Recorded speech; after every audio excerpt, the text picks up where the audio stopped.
এই পৃথিৱীত এজন মানুহক ব্যৰ্থ কৰি তুলিব পাৰে মাত্ৰ এটা কথাই, আৰু সেয়া হ'ল বিপদলৈ ভয় কৰা। আটাইতকৈ ডাঙৰ বিপদ হৈছে বিপদলৈ ভয় কৰি থকা। দেশৰ মহান ব্যৱসায়ী ৰতন টাটাৰ মন্তব্য। তেওঁৰ সম্পূৰ্ণ নাম ৰতন নবল টাটা। 1937 চনৰ 28 ডিচেম্বৰত গুজৰাটৰ চুৰাটত জন্মগ্ৰহণ কৰিছিল। পিতৃৰ নাম নবল টাটা আৰু মাতৃৰ নাম সোনু টাটা। কোৱা হয় যে তেওঁৰ পিতৃ মাতৃৰ বিবাহ বিচ্ছেদ হৈছিল। সেয়ে তেওঁক ডাঙৰ দীঘল কৰিছিল আইতাক নবাজবা টাটাই।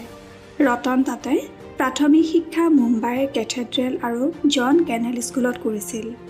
ইয়াৰ উপৰিও 1962 চনত তেওঁ আমেৰিকাৰ কৰ্ণেল বিশ্ববিদ্যালয়ৰ পৰা গাঁথনি অভিযান্ত্ৰিক বিষয়ত অধ্যয়ন কৰে।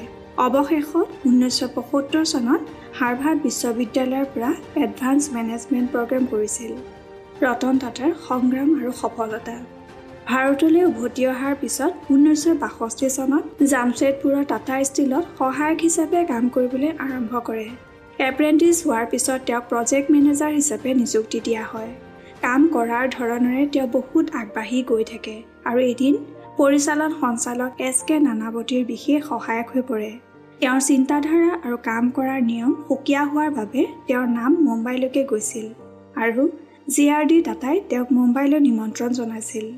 ৰতন টাটা বিশ্ববিদ্যালয়ৰ শিক্ষাৰ শেষত 1971 চনত national radio' and electronics company নেলকৰ ভাৰপ্ৰাপ্ত সঞ্চালক হিচাপে নিযুক্তি লাভ কৰে। যেতিয়া তেওঁক এই আদেশ দিয়া হৈছিল তেতিয়া কোম্পানীটোৱে এটা জটিল সময়ৰ মাজেৰে পাৰ কৰি আছিল।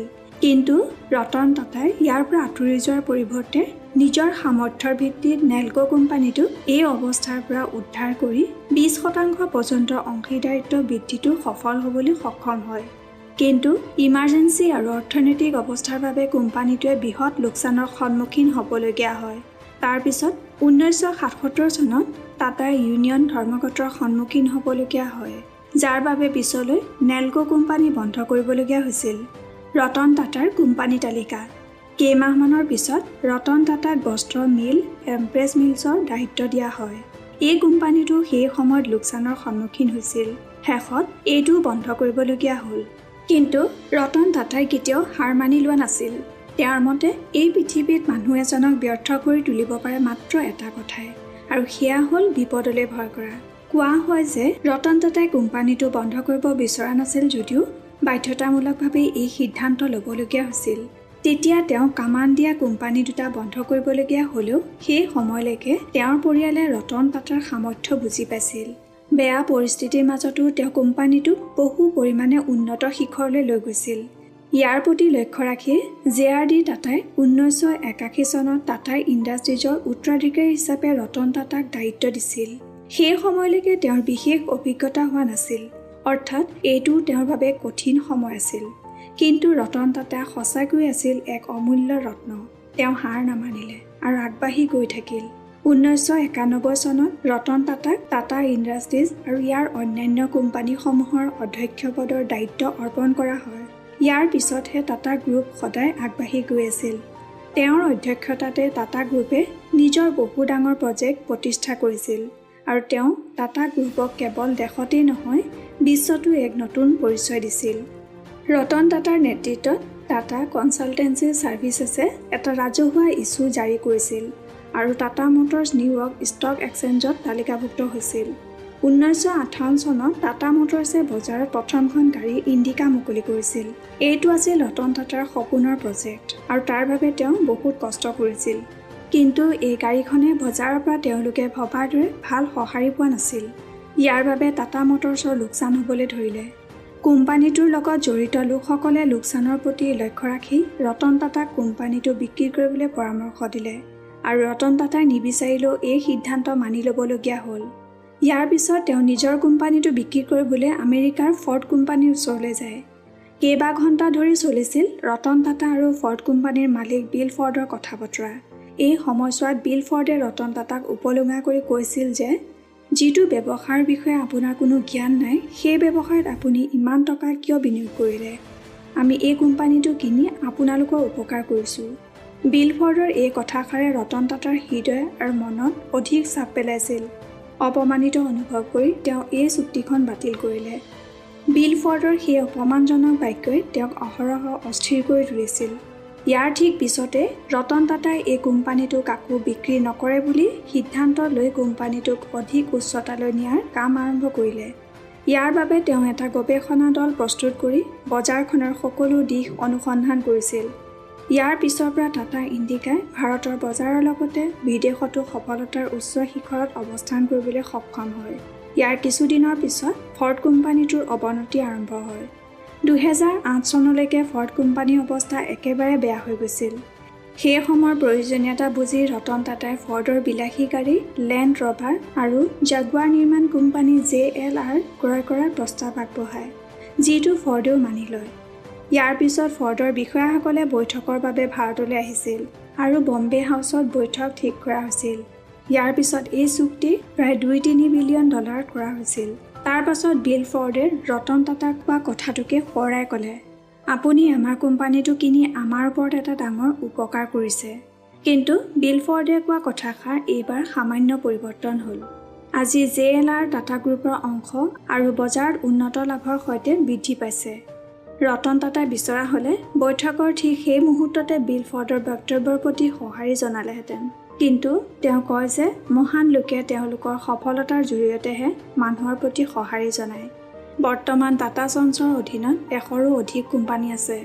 বেজীৰ পৰা আৰম্ভ কৰি ষ্টীল, চাহৰ হোটেলৰ পৰা তাৰকাযুক্ত হোটেল আৰু নেনৰ পৰা আৰম্ভ কৰি বিমানলৈকে সকলো এই কোম্পানীবোৰত উপলব্ধ।